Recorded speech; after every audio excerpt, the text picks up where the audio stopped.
Police station के control room में एक कॉल आता है। सामने से एक जर्जर आवाज आती है। ऐसा प्रतीत होता है कि कोई वृद्ध बोल रहा है, हेलो पुलिस स्टेशन, जी मैंने अपनी पत्नी की हत्या की है, कृपया मुझे आकर गिरफ्तार कर लो। सामने से पुलिसकर्मी जवाब देता है, व्हाट, कहां से बोल रहे हैं आप? जवाब आता है, जी मैं शास्त्री कॉलोनी से बात कर रहा हूं, बंगला नंबर 327, ओके, और फोन कट कर देता है। पुलिस एकदम से हरकत में आती है और दंदनाती जिप्सी लेकर बंगला नंबर 327 पर पहुंच जाती है। 3-4 पुलिसकर्मी फाटक के अंदर दाखिल होते हैं। देखते हैं बरामदे में 10 बार अखबार के बंडल पड़े हैं। ऐसा लगता है इन्हें कई दिनों से होकर फेंक कर जा रहा है, लेकिन कोई उठा नहीं रहा। पुलिसकर्मी मुख्य दरवाजे के पास लगी डोरबेल को बजाने के लिए हाथ उठाते हैं तो उनकी नजर दरवाजे की कॉर्नर पर जमे मकड़ी के जाले पर पड़ती है। ऐसा प्रतीत होता है दरवाजा कई दिनों से खुला नहीं है। बहरहाल पुलिस 3-4 बार लगातार डोरबेल बजाती है। अंदर से दरवाजा खुलता है। सामने एक 80-85 वर्ष का वृद्ध नजर आता है। वो पुलिस को देखकर बोलता है, आइए अंदर। पुलिस उसके साथ अंदर चली जाती है। वृद्ध उसे पलंग की तरफ ले जाता है जिस पर एक वृद्धा की लाश पड़ी होती है। लाश के पास में एक तकिया रखा होता है। वृद्ध कहता है कि ये मेरी पत्नी है, मैंने इसी तकिए से इसका मुंह दबा दिया। मुश्किल से आधा-पौना मिनट सांस रोक पाई और संसार छोड़कर चली गई। बहुत अच्छी औरत थी, इसने जीवन भर मेरा साथ दिया। अच्छा बुरा जैसा भी वक्त आया, इसने कभी भी एक पल के लिए मेरा साथ नहीं छोड़ा था। यहां तक कि इसने संतान को छोड़ना मंजूर कर लिया, लेकिन मुझ बूढ़े को नहीं छोड़ा। चाहती तो उनके टुकड़ों पर पल सकती थी। औरत संसार की सबसे खूबसूरत कृति होती है, ये मुझे मेरी पत्नी के किरदार से पता चला। मौके पर मौजूद पुलिस अधिकारी ने तैश में आकर पूछा, तो तुमने इन्हें मारा क्यों?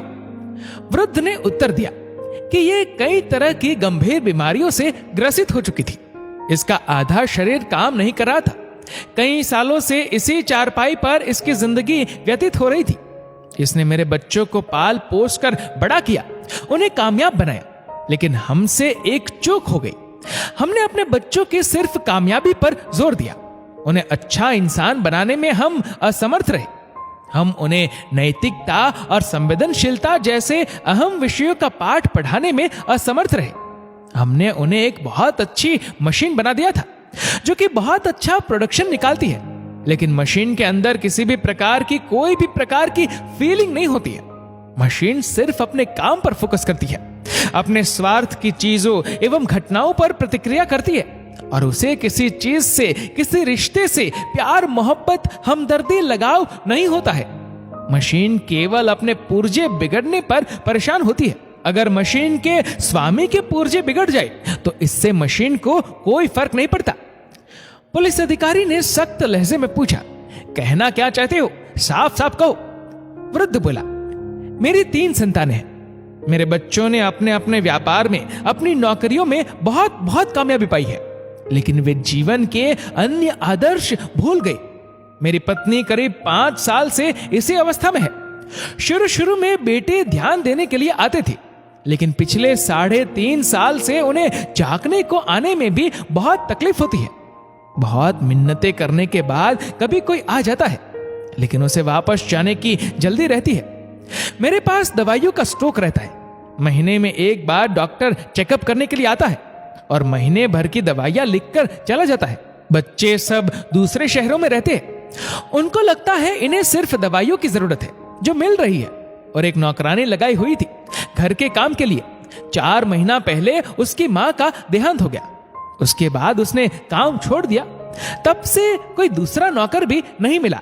न संतान ने कोई खास परवाह की। कल शाम को मुझे सीने में हल्का सा दर्द महसूस हुआ, शायद माइनर अटैक था। तब मुझे महसूस हुआ कि किसी दिन अचानक से मेरे दिल ने धड़कना बंद कर दिया। तो मेरी पत्नी का क्या होगा? हालांकि मैं तो कब का मर चुका हूं। मेरी कोई हसरत बची ही नहीं, बस अपनी पत्नी के दुख से ज्यादा दुखी था। इस व्यर्थ हो चुके जीवन से मैं अपनी पत्नी को मुक्ति दिलाना चाहता था और स्वयं भी मुक्त होना चाहता था। मैंने अपनी पत्नी को तो मुक्त कर दिया, लेकिन मुझ में हिम्मत नहीं हुई आत्महत्या करने की। कल सारी रात उसके पास बैठा रहा। सोचा अब हार्ट अटैक आ जाए तो बढ़िया हो, लेकिन नहीं आया और सुबह मैंने आपको कॉल कर दिया। पुलिस वाले जबरदस्त हैरत में थे। वह कुछ समझ नहीं पा रहे थे कि क्या प्रतिक्रिया दी जाए।